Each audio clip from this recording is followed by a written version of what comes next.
Perhaps the only common ground between classical architecture and modern architecture is something called rationality. Both traditions attempted to explain architecture through a clear system of logic. However, during the 20th century, this idea gradually began to be questioned. Architects started asking an important question: does architecture always need to be logical?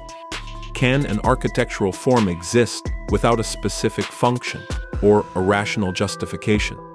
At this point, contemporary architecture began to follow a new path, a path where form was no longer simply the result of function or constructional logic, but could also carry meaning, narrative, and even emotion.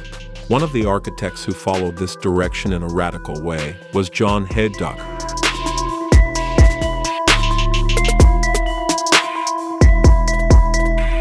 In previous videos, we talked about Robert Venturi, an architect who transformed the traditional understanding of architectural form by using popular culture and science. But Hejduk chose a different path.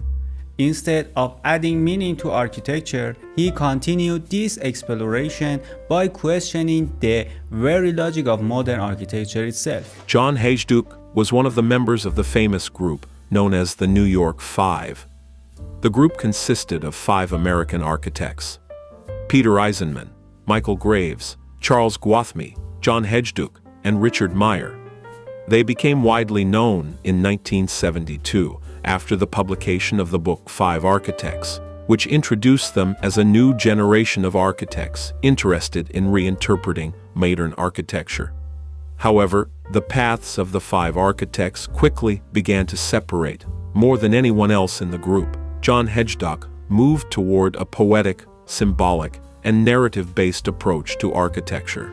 One of the most important differences in Hejduk's approach was that he did not see architecture simply as a building. For him, architecture could be a form of intellectual exploration, even if it was never physically constructed. Hejduk had a strong interest in architectural education and academic research. Unlike many architects, he was not concerned about whether his projects were actually built. He believed that architectural design could function as a tool for investigation and research. As a result, many of his projects remained on paper, but their influence on later generations of architects was extensive. One of his important studies focused on the 9-square grid. This geometric framework was one of the fundamental tools in modern architectural education. A rational and organized system used to study the relationship between columns, walls, and space. But Hejduk decided to challenge this order. In the Diamond House project, Hejduk transformed one of the 9-square grid plans. He rotated the square grid and converted it into a diamond-shaped geometry.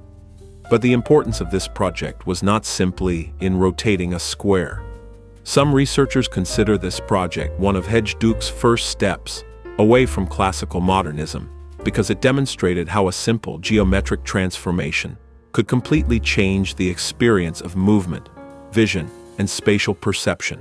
In modern architecture, as seen in the works of Le Corbusier or Mies van der Rohe, space was often understood as having a clear order where movement through it could be anticipated.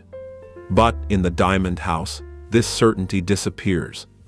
The center of the space is no longer obvious, movement is no longer linear, and visual relationships constantly shift. In previous videos, we discussed Mies van der Rohe and Le Corbusier. But there is an important point here. Hejduk was not simply interested in playing with geometry. If the project were only about rotating a square, it would not have gained such theoretical importance. The architectural theorist Michael Hayes disagrees with the simple interpretation that the Diamond House is merely a 45-degree rotation of a square. For him, geometry is not the final goal of the project. Rather, it is a tool for creating a new relationship between the human body, movement, and spatial perception. The user is no longer a passive observer. Instead, they must move through the space, discover it, and construct their own understanding of it. This idea appears in a more radical form in the wall house project. In conventional architecture, a wall is usually an element used to separate spaces. But Hejduk completely reverses this relationship. In the wall house, the wall is no longer simply a part of the building. Instead, the entire building is organized around a wall.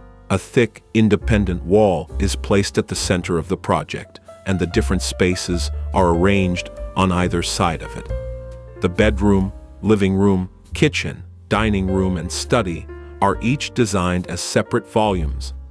They are not gathered beneath a single shared roof. Instead, they appear as distinct fragments attached to the central wall. In fact, Hejduk questions one of the fundamental principles of modern architecture, the idea that every architectural element must have a specific and rational function. In the wall house, the wall is no longer simply a device for separation. It becomes an architectural concept in itself. Even movement through this house is no longer simply a way of getting from one room to another. To enter the house, the user must follow a long and extended path. This elongated passage transforms the act of entering into an experience. You do not simply enter the house, you gradually enter a spatial narrative. The different volumes of the house also create an important contrast. The central wall is completely straight, rigid, and stable, but the surrounding volumes are curved, cylindrical, and organic. This contrast is one of the main ideas of the project. The wall represents order and stability. The volumes represent movement and life. Until this point, Hejduk was still exploring architecture through form and space. But in his later projects, something more significant happens. Architecture is no longer only about space. It becomes a character and a narrative. One of Hejduk's most famous later works is the project House of the Suicide. This project belongs to a series in which architecture is transformed from an ordinary building into a human narrative. The work was created in memory of Jan Palach, a Czech student who set himself on fire in 1969 in protest against the Soviet occupation of Czechoslovakia. However, Hejduk's goal was not to directly represent death. Instead, he was exploring ideas of sacrifice, mourning, and collective memory.